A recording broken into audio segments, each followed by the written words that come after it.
Marwin, triangulate this for us, because on the one hand we've got the US Secretary of State for Defense saying we want more from the GCC. We've got the GCC live right now making the right noises, but how do we put those two things together? Who does the job of coalescing by force those two things together to make something really improve on the ground? You know, I must say, Peter, I mean, I'm not usually that easily surprised, but it is surprising hearing Ash Carter say that with no context whatsoever. It's almost disingenuous saying, you know, we expect more from the GCC when the Sunni allies or the GCC countries for the last 5 years have been begging the United States to get more involved in Syria.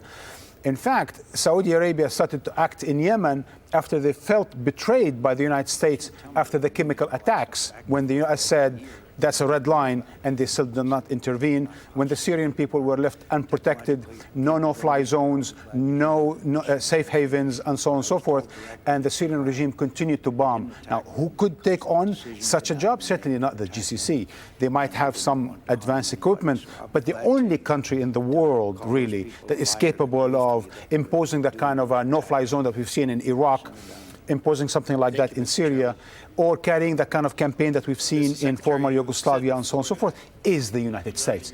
The GCC countries and all other Arab allies, including Turkey, who would want to act in Syria, would not be able to do such thing without the leadership of the United States. Everyone knows that. Now, so apparently there is some sort of an urgency now in Washington to really wrap up things in Syria and do something after the ISIL attacks and the ISIL expansion.